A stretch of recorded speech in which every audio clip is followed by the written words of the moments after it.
Ya conocidos por muchos de ustedes. Bienvenido, doctor. El tema a exponer es opciones de tratamiento para infecciones por gram negativos. Pues nada, muchas gracias.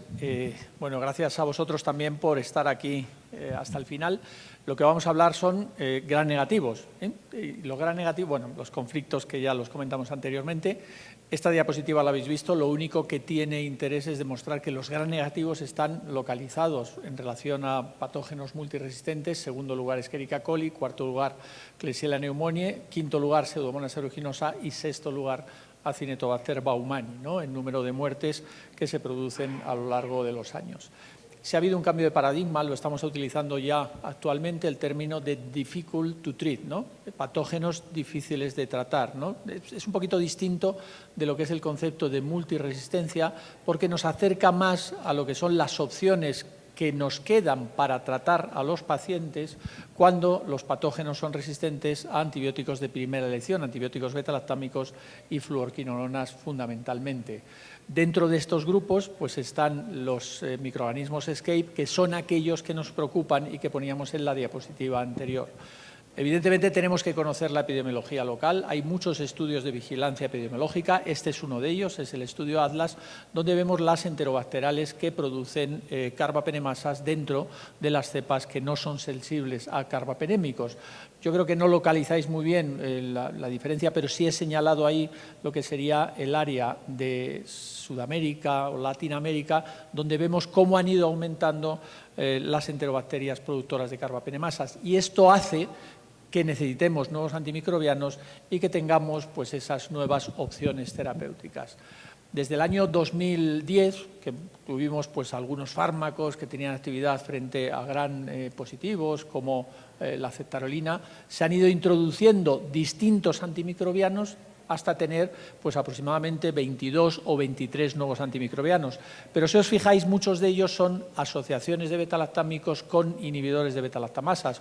Hubo una disminución a lo largo de los años, pero yo creo que estamos viviendo un reverdecimiento de introducción de nuevos antimicrobianos. Sé que algunos de ellos todavía están pendientes de introducirse en algunos países de Latinoamérica, algunos todavía no están tampoco en Europa, como son los últimos que tenemos ahí, Sulopenem, por ejemplo, o incluso no está todavía en algunos países Atronan-Avibactam o tampoco está Cefepime en Metazobactam.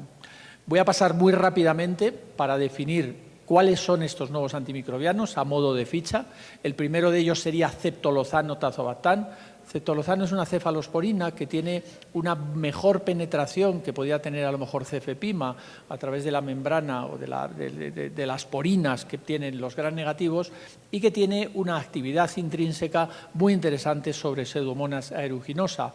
La utilidad clínica son precisamente en esta Pseudomonas aeruginosa, que son multiresistentes, pero poniendo siempre el foco de que no es útil cuando producen carbapenemasas. Tiene también una actividad por la inhibición por el tazobactam frente a cepas productoras de beta-lactamasas de espectro extendido, y luego, como hemos dicho, pues no es activo la asociación frente a cepas que producen carbapenemasas. La cefepima en metazobactam, cefepima estamos acostumbrados a utilizarlo, es una cefalosporina de cuarta generación también, que tiene muy buena penetración, no se hidroliza tanto por las cepas que hiperproducen beta-lactamasas de tipo ANC en enterobacterales, en Enterobacter cloacae, por ejemplo, o Citrobacter fregundi, y cuando se asocia a enmetazobactam, pues es una asociación útil, puesto que el enmetazobactam mejora al tazobactam en sus características de inhibición de distintas beta-lactamasas, fundamentalmente las beta-lactamasas de espectro extendido, y su utilidad clínica ha sido definida fundamentalmente en infecciones urinarias producidas por beta-lactamasas de espectro extendido, independientemente que también se puede utilizar pues en infecciones, así están en fichas técnicas de los países que se está introduciendo actualmente, para infección respiratoria producida por estos microorganismos.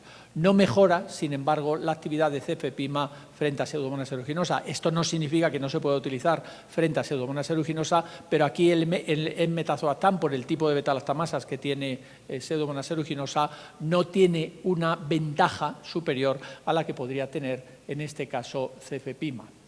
El siguiente antimicrobiano es Ceftazidima avibactam. Yo creo que ya tenemos una experiencia bastante amplia con Ceftazidima avibactam. Ceftazidima lo conocemos como cefalosporina, que la hemos utilizado pues mucho como un antiseudomónico. Cuando se asocia con avibactam, este es un inhibidor que inhibe beta-lactamasas de clase A, inhibe beta-lactamasas de clase C e inhibe beta-lactamasas de clase D, no de Acinetobacter, pero sí la que es OXA48 y derivadas que están presentes en enterobacterales, y su utilidad clínica fundamentalmente es frente a enterobacterias productoras de carbapenemasas que no produzcan beta-lactamasas, puesto que no tiene actividad frente a las carbapenemasas de tipo clase B. En Pseudomonas aeruginosa también tendría utilidad, pero no sería útil en el caso de que produzca también, en este caso, beta-lactamasas. El Aztreonal avibactam ya ha sido comentado actualmente. El Aztreonal es útil porque no se hidroliza por las beta-lactamasas y, por lo tanto, es útil cuando, y lo hemos visto anteriormente, cuando leemos un antibiograma donde se hidrolizan, pues, por ejemplo, las cefalosporinas de tercera generación, o pierde sensibilidad también los carbapenémicos y es sensible al Aztreonal. Esto es debido a que esta cepa podría producir una beta-lactamasa. Se asocia al avibactam y es una asociación que nos da un plus también para tener un mayor espectro de utilidad, y su utilidad clínica son enterobacterias con carbapenemasas, incluyendo precisamente esas beta-lactamasas, y cuando lo enfrentamos pues a Pseudomonas aeruginosa, a no ser que produzca esa beta-lactamasa, muchas veces no tiene una utilidad mayor de lo que pueda tener el Aztreonal en este caso. Imipenem relebactam. El relebactam es un inhibidor de beta-lactamasas que en este caso se circunscribe casi específicamente para carbapenemasas de tipo de clase A, es decir, aquí estaríamos incluyendo las KPCs fundamentalmente, y su utilidad clínica son enterobacterales con KPCs, productoras de beta-lactamasas, pero también el relebactam tiene una actividad inhibitoria adecuada frente a las beta-lactamasas cromosómicas que produce Pseudomonas aeruginosa, y por lo tanto va a ser un compuesto que es muy útil frente a infecciones por Pseudomonas aeruginosa. Meropenem barbobactam tendría muy similar a lo que ocurre con imipenem relebactam, un perfil muy parecido, pero en este caso el barbobactam no tiene o no aporta tanto como aportaría el relebactam frente a Pseudomonas aeruginosa, y por lo tanto cuando tratamos de colocar en un cuadro de cuáles son los antibióticos que estamos tratando, en este caso, ceftolozano tazobactam, ceftazidima avibactam, imipenem relebactam y meropenem barbobactam, nos encontramos pues, que en colores verdes, por ejemplo, para Pseudomonas aeruginosa tendríamos ceftolozano tazobactam, ceftazidima avibactam, imipenem relebactam, recordar que no produzcan en este caso las beta-lactamasas, o meropenem barbobactam perdería un poquito de interés frente al resto, como es el resto, imipenem relebactam, ceftazidima avibactam o ceftolozano tazobactam. Sí incluyo en la parte de abajo una nueva cefalosporina, que es el cefidrocol. No está todavía en Latinoamérica, desafortunadamente. Sí está en otros países, como en Estados Unidos o como en la mayoría de los países de Europa, y en este caso pues tiene una actividad que cubre prácticamente todo el espectro, como veremos a continuación, y esta es la razón de que se haya introducido en las guías clínicas. En ausencia de todos estos nuevos antimicrobianos, en ausencia de no disponerlos a lo mejor en algunos de los países, o no tener cómo estábamos tratando o cómo estamos tratando las infecciones producidas por microorganismos gram negativos que producen carbapenemasas, pues podemos utilizar no beta-lactámicos que pueden ser sensibles in vitro. Aquí hemos utilizado, pues, por ejemplo, colistina, hemos utilizado fosfomicina, tigeciclina, hemos utilizado aminoglicósidos, fluorquinolonas, muchas veces en asociación también con carbapenémicos, ¿no? Puesto que los carbapenémicos, a pesar de producir carbapenemasas, siguen teniendo una actividad bactericida, y si no superamos los puntos de corte que están definidos bien por EUCAS o bien por el CLSI, podrían ser asociaciones, como nos demuestran estos estudios publicados pues, en el año 2012 por autores griegos, donde se observa que cuando tenemos un antibiograma sensible a algunos de estos antimicrobianos,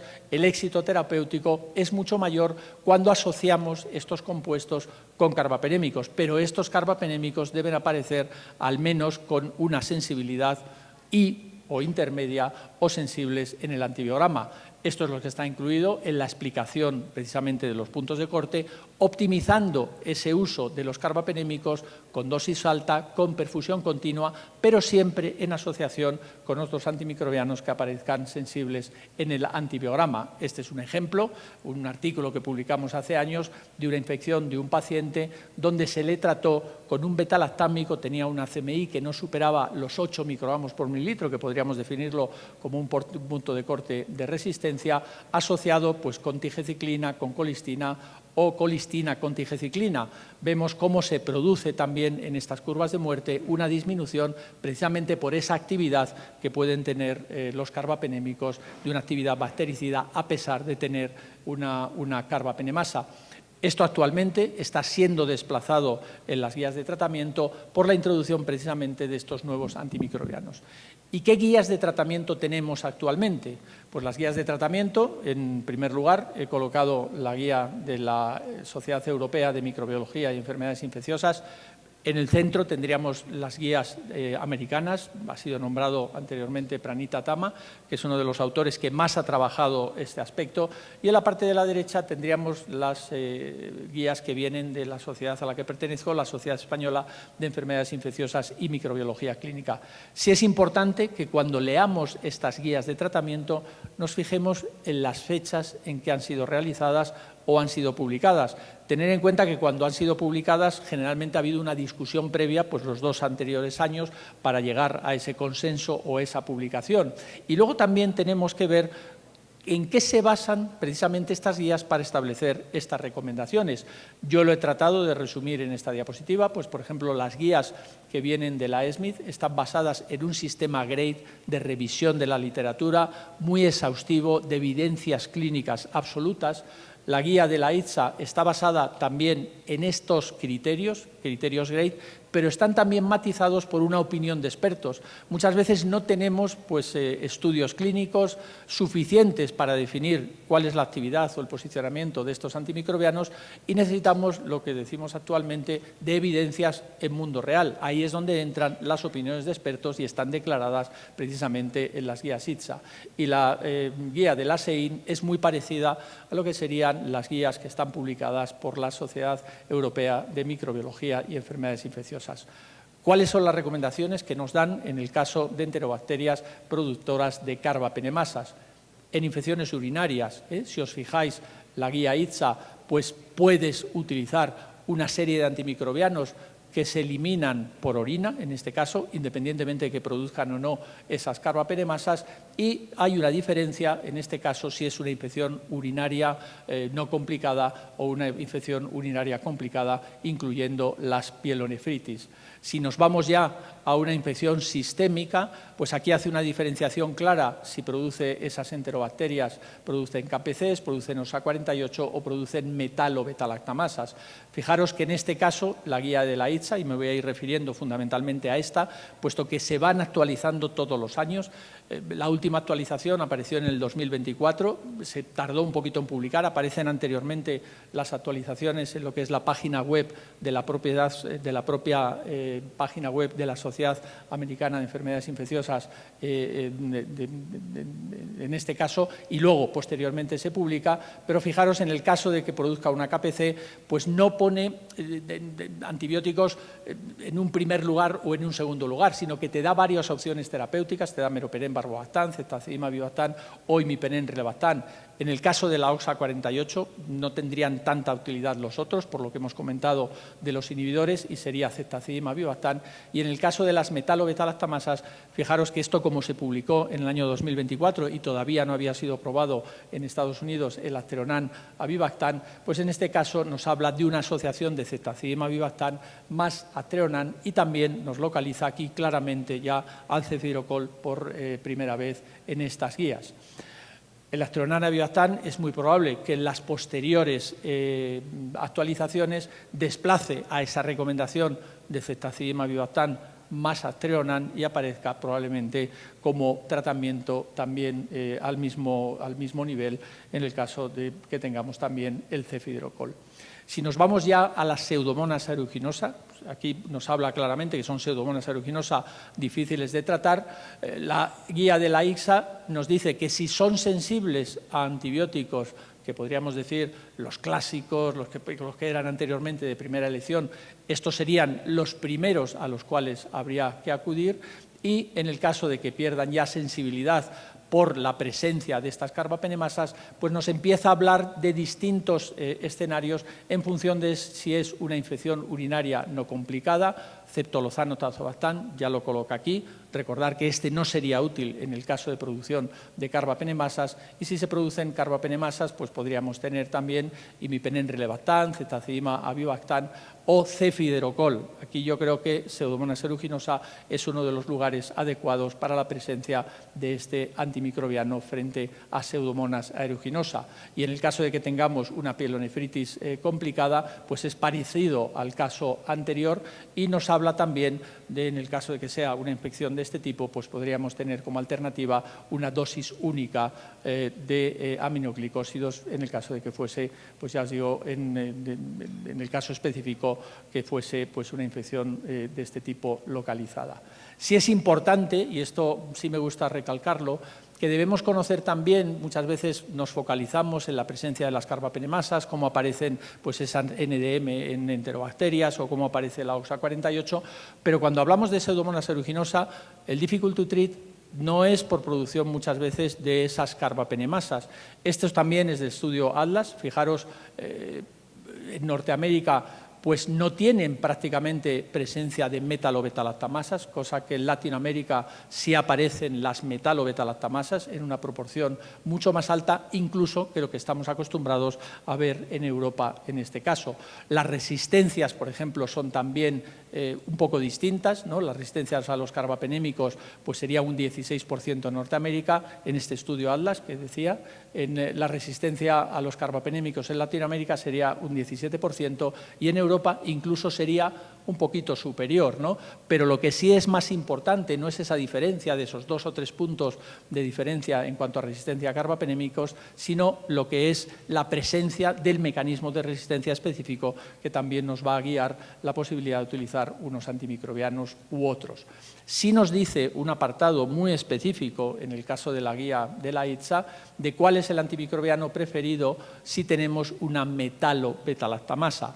No posiciona aquí, yo creo que porque falta experiencia, porque a lo mejor no añade muchas veces la asociación de Aztreonam avibactam frente a cefidrocol, por la posible presencia de otros mecanismos de resistencia que pueden afectar específicamente al Aztreonam, y pierde algo de eficacia cuando tenemos pues esa comparativa entre Aztreonam avibactam y cefidrocol. Por eso posiciona, por lo menos en la guía del 2024, al cefidrocol en una posición mucho más clara frente a Pseudomonas aeruginosa productora de metalobetalactamasas.